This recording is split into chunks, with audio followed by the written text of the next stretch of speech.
कि हमारा ड्रामा जितनी कीमत में बनता है, जितने पैसों में बनता है, उतने पैसों में उनका शायद 2 मिनट का कंटेंट भी नहीं बनता।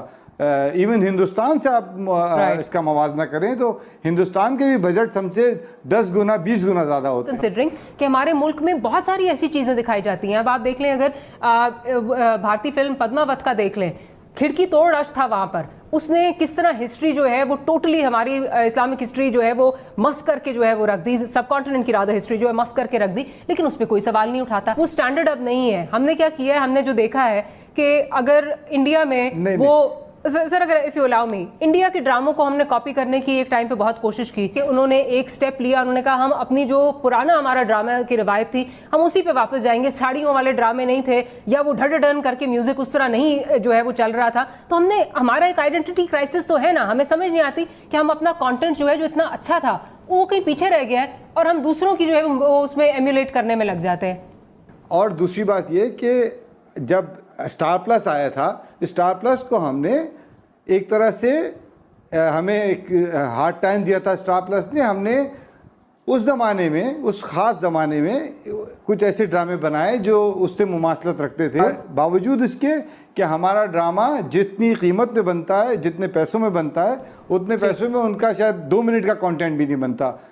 इवन हिंदुस्तान से आप इसका मवाजना करें तो हिंदुस्तान के भी बजट हमसे 10 गुना 20 गुना ज़्यादा होते हैं। तो साहब ये बताइए, जो मैं आइडेंटिटी क्राइसिस की बात कर रही थी जिसमें हमने स्टार प्लस के ड्रामों की जो है वो बात की, हमारा भी जो है वो ड्रामों में उसी तरह जो है वो गेटअप होने शुरू हो गए, वही स्टोरी लाइन्स, उसी तरह कैमरा एंगल्स हमने सारे कॉपी करना शुरू कर दिए।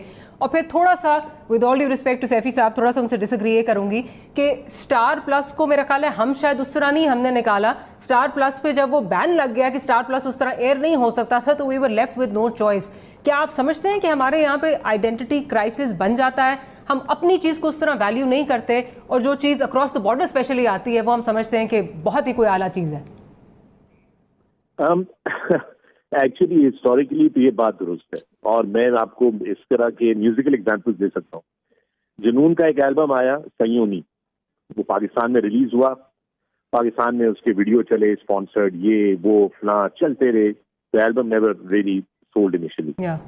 फिर वही एल्बम इंडिया में रिलीज हुआ और जुनून को आपने देखा, वो वहां पर चैनल वी अवार्ड्स पे थे और वो स्टेज पे गा रहे थे और बिल्कुल फ्रंट रो पे जो थी वो उनकी कोई बहुत बड़ी बॉलीवुड के एक्टर्स और एक्ट्रेसेस जो थी वो लिप सिंक कर रहे थे उनके साथ, उनके गाने को एंजॉय कर रहे थे। और अगले दिन से वो एल्बम पाकिस्तान में जबरदस्त तरीके से बिकना शुरू हो गया। दूसरा केस सिनेरियो मैं आपको बता देता हूँ, बहुत इससे भी पीछे ले जाता हूँ आपको, माजी में हसन जहांगीर का एल्बम आया हवा हवा, पाकिस्तान में आया, ठीक है सही चला, तो बॉलीवुड में जब वो फिल्म में चले उसके बाद तो वो गाने पाकिस्तान में वो एल्बम बिग रुका नहीं। फिर आपको तीसरा एग्जाम्पल दे देता हूँ, एक और साहब थे जो कि थे पाकिस्तानी, बदकिस्मती से उन्होंने अपनी आइडेंटिटी तो बिल्कुल ही गवा दी चूंकि वो पड़ोसी मुल्क चले गए। उनका एक एल्बम आया बरसात के नाम से, उसमें उनकी तस्वीर थी उनकी और उनके साथ उनकी एरिया की। वो एल्बम साउंड मास्टर ने पाकिस्तान में रिलीज किया, उसके गाने चलते रहे, उसमें हदीका कियानी की आवाज भी थी, डुएट्स थे, ये थे वो थे, वो गाने उन्होंने बड़े साउंड मास्टर ने रिलीज किया। मैं उनको बहुत अच्छे तरीके से सारे एल्बम्स को लेबल्स को जानता हूँ। वो एल्बम नहीं बिका, फ्लॉप हो गया। उसके बाद वही गाने वहां पर जो हदीका की आवाज को लता से रिप्लेस किया गया और फिर वहां से एयर किया गया, पाकिस्तान में बिक के आग लग गई उस एल्बम को, वो मिले ना, वो इतनी पायरेट हुई कि जिसकी कोई हद नहीं। तो हमारे यहाँ ये एक बदकिस्मती से हमारे लोगों में वो है इसका। और लेटेस्ट एग्जांपल इसका मैं आपको स्प्रिंग्स का एल्बम दे सकता हूँ, दूर, वो पाकिस्तान में रिलीज हुआ, उसका वीडियो चला के BMN रिकॉर्ड्स ने रिलीज किया था, वो बेचारे थक गए, एल्बम फ्लॉप, वापस उनके ऑर्डर्स आने शुरू हो गए क्योंकि माल वापस आ जाता है मार्केट से। वही एल्बम जब इंडिया से लॉन्च हुआ और वो वहां पर स्ट्रिंग्स देता है इंडियन चैनल से, वो एल्बम पाकिस्तान में बिक के कोई मतलब रुकने का नाम ना ले। तो दिस इज अनफॉर्चुनेटली, मैं आपको म्यूजिकल रेफरेंसेस अपने उससे देख रहा हूँ फर्स्ट हैंड, तो ये होता है हमारे। लेकिन मसला ये है कि जुनेद ने बिल्कुल बड़ी जबरदस्त बात की और खान साहब ने भी बड़े सही बात बोला। देखिए हमारे यहाँ मयारी ड्रामे बन रहे हैं, मगर हम ये नहीं कह रहे कि हमारे यहाँ मयारी ड्रामे नहीं बन रहे। एक बहुत बड़ा सरकारी इदारा जिसका नाम पाकिस्तान टेलीविजन है, जिसके बड़े जो ऊपर के जो मैनेजमेंट के लोग हैं, उनकी 8-8, 10-10, 15-15 लाख रुपए महीने की तनख्वाहों के पैकेजेस हैं, वो कितना बड़ा डिजास्टर है कि वो 1 मिनट की भी ऐसी वर्थ वॉचिंग कंटेंट प्रोड्यूस नहीं कर पा रहा और उसको एक फॉरेन कंटेंट के ऊपर जो है इतनी ज्यादा उसको रिकग्निशन मिल रही है, या एक प्राइवेट चैनल के बने हुए ड्रामे से उसको इतनी ज्यादा रिकग्निशन मिल रही है, यानी कि उनकी अपनी आउटपुट जीरो है। अब फर्ज कीजिए कि एक ड्रामा आया है, एक सीरीज आई है और सारी दुनिया में मसलन जब 10 कमांडमेंट्स या बेनहा या किंग ऑफ किंग्स और इस किस्म की चीज़ें और रामायण और महाभारत और मुख्तार और यूसुफ और तमाम चीज़ें ईरान में और तुर्की में और हिंदुस्तान में और दूसरे मुल्कों में चल रही, खुद हमारे यहाँ देखा जाता है। तो ये एक तरह का एक नाशाइस्ता बात है कि ज़रा सी बात को एक मुतनाज़ा बनाने की कोशिश और उसको सतही किस्म की जज्बातियत और सतही किस्म के तासुबात का मुजाहरा नहीं करना चाहिए। सैफी साहब, आपकी तरफ आती हूँ भी, जुनैद अच्छा, भी आप इस तरफ इश्तिहारात देखते हैं। एक ज़माना था कि आपने पूरे इश्तिहारात, हिंदुस्तान के इश्तिहारात और वहाँ के लोगों को लेकर इश्तिहारात जब यहाँ चलवाए जा रहे थे उस वक्त आपने कोई उसको बिल्कुल एब्सोल्युटली। तो इसमें साथ ये भी कंट्रोवर्सी आ रही है जी कि इसमें जो कपड़े दिखाए गए हैं वो एक हमारे बड़े ऑनरेबल हमारे आर्टिस्ट हैं, उनका ख्याल है जी ये लंडे के कपड़े हैं और ये कैसी सीरीज़ है, लंडे के कपड़े हैं। जब स्पार्टकस में कपड़े इस तरह के पहनाए जाते हैं तो कोई जो है उस पर सवाल नहीं उठाता। गेम ऑफ थ्रोन्स में अगर इस तरह के कपड़े पहनाए जाते हैं तो कोई सवाल नहीं उठाता। बार बार मुझे ये क्यों लग रहा है कि जिस तरह एक हमारा शायद अपोलोजिस्ट जो है वो एक रवैया बन गया है कि हम अपोलोजिस्ट बन गए हैं। अगर कोई एक स्ट्रॉन्ग मुस्लिम कैरेक्टर दिखाया जा रहा है तो उस पर एतराज़ हो रहा है, चाहे बाहर के जो मर्जी आप देख लें, उस पर कभी ट्रेंड्स भी चल जाएंगे, उसको आप फॉलो भी करेंगे, ब्लाइंडली फॉलो करेंगे।